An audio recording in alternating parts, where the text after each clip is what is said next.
Welcome to the Through These Gates podcast, the most rational Nebraska football show on the internet. I am your host, as always, Caleb Salvatore. Thank you guys for tuning in. Make sure, if you haven't done it already, you like, subscribe, share, and turn your notifications on. That's all I'm saying. Well, that was fun. I mean, what are you going to do, man? We were all rooting for Mickey, and this doesn't mean the season's a wash. Nobody expected to beat Oklahoma anyway. I was a little too optimistic, thinking we'd score more than 20 points when I said 48-30 in the pregame show yesterday. So we were all rooting for Mickey, obviously. Nobody was going out there.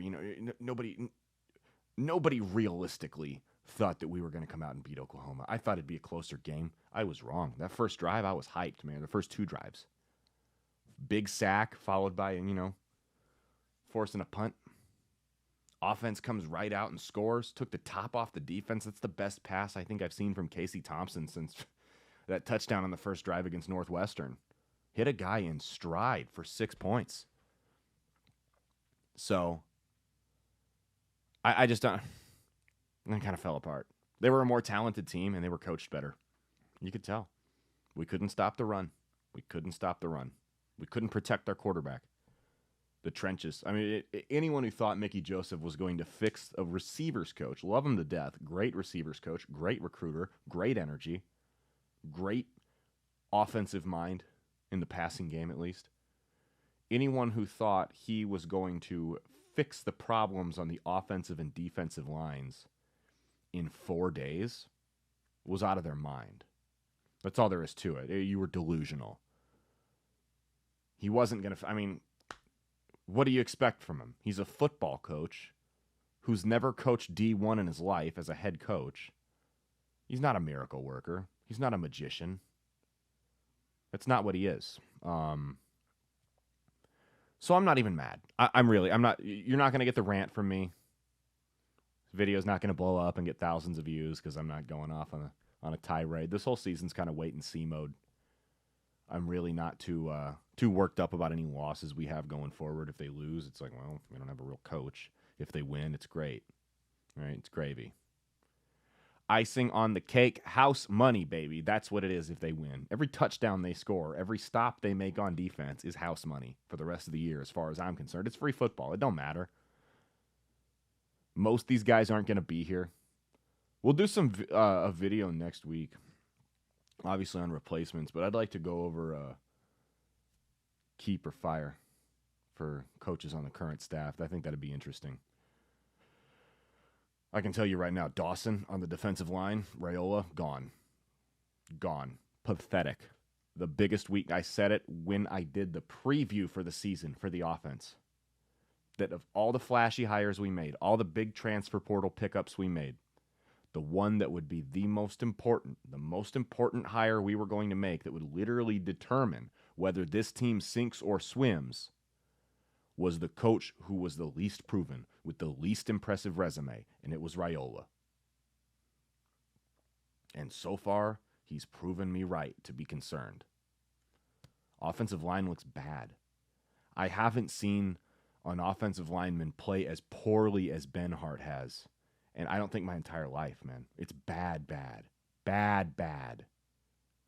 I don't think I've ever seen it. Horrible. It's like he's not even trying. He's lost and not trying. Big kid. Can't block to save his life. And the fact that he stayed in the game while their quarterback continued to get killed due to his deficiencies is incredibly disturbing for one of two reasons. Number one, it means they don't have anyone better. Period. He's the best that they got that can play right tackle. If that's the case, that's a real problem. Because that means the damage that Austin did as an offensive line coach these last 4 years is far deeper than we initially imagined. Number two, it means we have a coach that either doesn't know what he's doing or doesn't give a shit. Period. It can only mean one of those two things. And it's an incredibly disturbing development either way that he did not come out. You have a quarterback that's undersized, already known to be a little injury prone, and getting killed all game off the right side just from either poor blocking technique or a guy not knowing where to be. It was both. It wasn't one or the other. Whereas, if it's poor scheme, if the guy doesn't know where he's at, you can teach that. If it's bad technique, you can teach that. But it's both. He couldn't when he didn't know where to be, and on the rare occasions where he did know where to be, he got blown by. Bad blocking on that right side. Bad. At one point, I turned to my friend that I was watching the game with. I was like, do they hate Casey? Like, did he pull a Frost and bang one of their girlfriends? And they want to get him hurt? Like, is that what's going on here? Like, that's your job. Protect him. They can't do it. They cannot protect the quarterback, and it's only going to get worse as the season goes on. Mark Whipple, also, play calling, bad. He's coaching like a Floyd Mayweather fight. Like he's playing. The way Mark Whipple was calling plays in that first half when they were down like 21-7, he was acting like they had a 14-point lead with like 7 minutes left to go. Conservative play calling. What are you doing? You're down 2 scores. You marched right down the field and scored on the first drive. And then you just put your foot in your mouth and swallowed your playbook for the next 3 quarters? Like, terrible play calling. I hate this conservative coaching to not lose play calling. Now, there's a happy medium, right? Because there's one side where it's way off and it's way too conservative, like you saw with Whipple, what he was doing today. And then there's the other end of the coin, which is, going for onside kicks up by 11. And both of those are idiotic. Both of them are idiotic. I almost have more respect for the onside kick up 11 because at least you're playing to win and not to not lose, which is how Mark Whipple was coaching today. It's like he came in, knew we were overmatched talent and coach-wise, and just went out there and said, okay, let's not lose this game. You can't do that when you have a defense that can't stop a nosebleed. You can't play like that. I remember, I'm a New England fan, right? I was always really critical of Josh McDaniels for calling games that way. It was my biggest pet peeve with that guy, was he called games way too conservatively. He coached to not lose. You can do that when you have A, Tom Brady as a quarterback, and B, a serviceable defense. You don't have either of those things at Nebraska. Mark Whipple, you have to coach to win. Where's the Mark Whipple we saw at Pittsburgh? I thought Casey Thompson was going to go Kenny Pickett. Where was it? I don't know. Let's do grades. They're not going to be pretty. I want to put it that way. Quarterback. C-. Nah, D+. Quarterback did not look good, whether it be Thompson or Purdy. Flat out, they missed some easy throws. He had that one throw that looked really good on the first drive and did nothing the rest of the game. There was a pass that he had that got broken up. It was a little bit behind, I think, Washington, and the game wasn't out of reach. It was in the first half, and it was like 3rd and 4, and he could have run for the first down, but he decided, and he had another guy open for about 6 or 7 yards. And he could have done either of those things and gotten the first down, but he tried to force it to Washington, went behind him, got broken up, 4th down punt. D+. Because the only reason I'm not going F for quarterback or lower than D+ is because it's hard to be effective at your job and get in any type of rhythm as a quarterback when you're spending the game running for your life. Running backs. We can finally get over Anthony Grant not being hit for a loss of yards. It's like I said, man. He was making some great runs against inferior competition, and that's not a knock on him at all. Those runs were solid. He was making the most where lesser running backs wouldn't have been able to out of a poor and shitty situation with that offensive line. All the credit in the world to Anthony Grant. But it's like I said, once you get up and start facing better talent, that's not going to work. Once you start facing defensive lines and linebackers that can actually wrap up and tackle, that shifty stuff isn't going to work no more. You got to actually get some type of push on the offensive line, and they couldn't do that. So B- for running backs. They didn't look terrible. Wide receivers, D-. Guys weren't getting open. Guys were running backwards, dropping passes. I mean, it was just a bad performance. Tight ends, D+. Blocking was bad. D for tight ends. Blocking was bad. Non-factor in the passing game. Vokalek was back. Did absolutely nothing. I hope he was just still banged up because they blanketed him. Offensive line, what do you think? Same grade they get, F. F until proven otherwise. F minus. Bad, bad, bad, bad, bad. The worst offensive line in football, and you know what? It ain't even close. Worst offensive line in football. In Division I FBS football. We have the worst offensive line out of 137, however many teams there are. It changes every year. Worst offensive line in football. Defensive line, F, gashed through the run game. The backup, this is what made me sick. You had guys, that fumble, a fumble, you're down 49-7, or was it 42? I don't know. You're down huge, whatever it is, insurmountable lead. You're a starter, Garrett Nelson.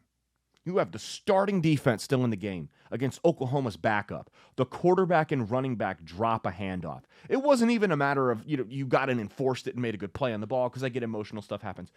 You were an opportunist. You fell on a ball that two players on the other team dropped through nothing you did. You didn't do anything to alter that play. You were just in the right place at the right time. And you get up and celebrate that? Down 35 points. He wouldn't have come back in the game if I were coach. Wouldn't have been back in that game. You saw it again. Same thing with the Georgia Southern game. You got defensive backs getting out wagging their fingers at players after they knock one pass down when they hit the last 8. Ridiculous. Know your place, because right now your place is the bottom. And if you continue to act that way, it ain't going to be any higher than that. Edge rushers, D-. They had a couple good plays on the quarterback, but for the most part, they had no pressure. They couldn't set the edge in the run game. I should give him an F just for Nelson's celebration and hooping and hollering after that fumble, but inside linebackers, D. I thought Reimer had a couple solid plays. Other than that, they had whatever they wanted over the middle of the field in the short to moderate passing game. Run game gashed us again. Not as bad as I thought. I was honestly surprised Oklahoma came out throwing on that second play. If I were Oklahoma, man, I would have run it up the middle every play. You got 2 NFL caliber running backs, make them stop you. Make them stop you. Send the message right there, we're going to dominate you over the run. But they knew our pass defense sucked too. The only reason our pass defense was regarded as somewhat serviceable was because the run defense was so bad and got exposed so much, as performing at such a poor level, that teams didn't need to pass on us. So it wasn't that it was good, it was just untapped bad potential. Defensive backs, F. That's corners and safeties, F, across the board. Again, guys wagging their fingers. Dylan Gabriel lights you up. Backup quarterback comes in, looks serviceable. I mean, it was bad. Bad.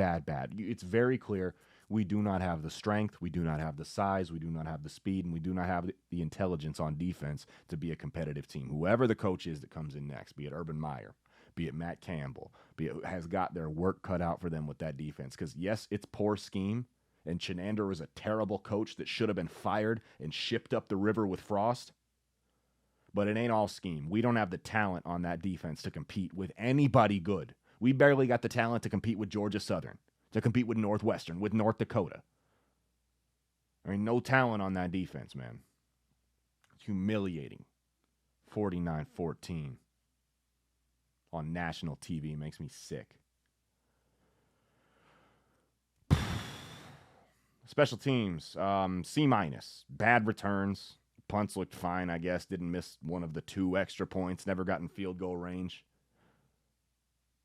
Nothing spectacular, but that's not why we lost the game. Coaching, F. F across the board, man. F. Rayola's terrible. And we're grading on a curve with coaches. What you got to realize is, I guess we're not grading on a curve. Maybe we should. Mickey, again, what did you... and the F grade isn't reflective necessarily of Mickey Joseph. What did you expect from a brand new coach who's inheriting a train wreck by all regards? I know that's my favorite word on this show. A train wreck. Isn't it funny that train wreck is the most used word on a Nebraska football talk show? Isn't that great? But you had a coach that was inheriting a train wreck by all accounts. What did you expect?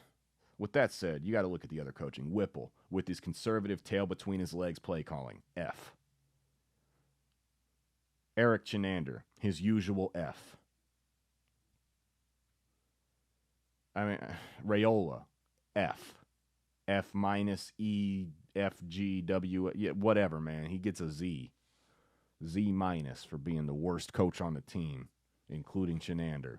Terrible hire. You hired the assistant offensive line coach from a bad NFL team because you wanted to be able to recruit his nephew, whose dad was also a Nebraska football player, played in the NFL for a little bit, solid guy, personality issues, sure. And then you don't even land him. And I'm not even going to get into why they didn't land him. If you want to see why they didn't land Dylan Raiola, look it up. And you can believe it if you want to, or you don't have to. But I would believe it, given everything else I've heard. You hire a guy for no reason other than trying to land his nephew, and then you piss it away like that, disgraceful. You hire a guy that probably sacrificed this entire season by being a dog shit offensive line coach just to win his 5-star quarterback nephew over, and you don't get him for that reason? Bad, bad, bad, bad. Terrible. Anyway, this has been the Through These Gates podcast. I'm Caleb Salvatore. Make sure you follow me on my socials at Caleb Isn't Funny on Twitter and Instagram. You can watch me melt down in real time next week. Or not next week, 2 weeks. I'll be at the game. Shit. I might be drunk. Probably won't have much service there because everyone's going to be rage tweeting at Eric Chinander like I am. Caleb Salvatore Comedy on TikTok. Bread and Circuses podcast on YouTube, Rumble, wherever you get your shows. That's Based, my new show, the one I'm pimping the most, my main one. You get that on outlawstreamers.com, Rumble, Spreaker, everywhere you get audio shows. It'll be available. That's it. Until next week.